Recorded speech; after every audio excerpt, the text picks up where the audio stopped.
Marilah kita serahkan kepada junjungan kita Nabi Muhammad Sallallahu Alaihi Wasallam. Bersama keluarganya, sahabat kita, sahabat umatnya, semoga mendapatkan syafaat dari kita. Amin ya Allah. Amin, amin. Teman-teman sekalian, jadi saya di sini berarti saya bukan dulu, betul? Jadi saya di sini hanya akan mematahkan dua patah kata yang akan saya patah-patahkan menjadi beberapa patah kata saja.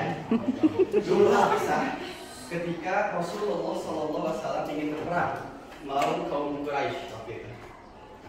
Ketika itu Rasulullah sedang menginstruksikan barisan dari barisan kanan ke barisan kiri.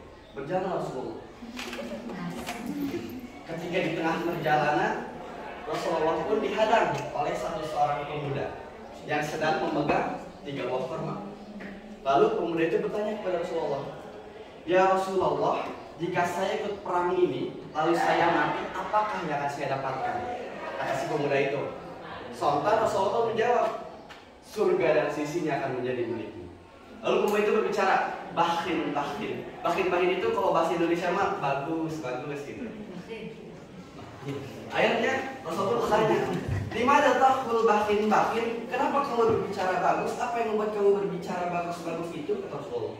Akhirnya pemuda itu pun menjawab, "Tidak ya Rasulullah, saya hanya berharap semoga saya mendapatkan surga dan sisinya." Akhirnya Rasulullah berjalan kembali. Ketika Rasulullah sedang berjalan, pemuda itu pun bergumam di dalam hatinya atau ngomong sendirilah, ya, ngomong sendiri. Katanya gini, "Kalau saya makan 3 buah korma ini dulu, baru saya mati, baru saya ikut perang, kelamaan masuk surganya," kata dia.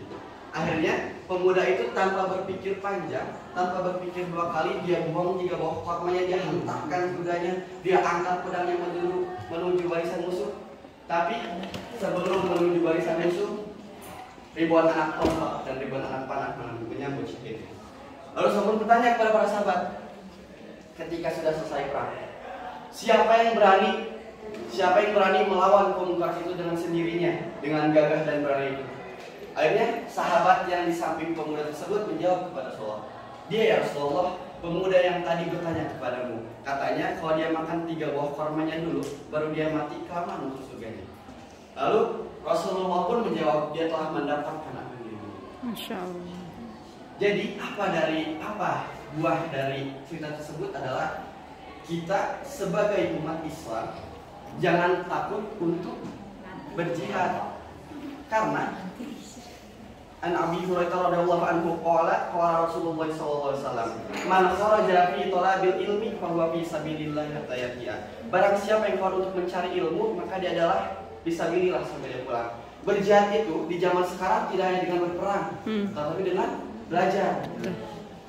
Di hadis yang tadi dari hadis Abu Hurairah mengatakan bahwa orang yang belajar untuk menuntut ilmu adalah fisabilillah hingga dia pulang ke rumahnya. Oleh karena itu, jika ada kita sebagai mahasiswa, sebagai siswa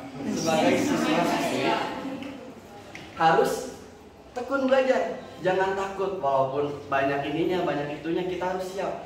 Karena jika kalian mati ketika sedang belajar, surga dan sisinya akan menunggu kalian. Masya Allah. Orang yang mati di jalan Allah bisa memasukkan 70 anggota keluarganya masuk surga. Saya ingin ibu saya masuk surga, saya ingin ayah saya masuk surga, 70 anggota keluarganya masuk surga.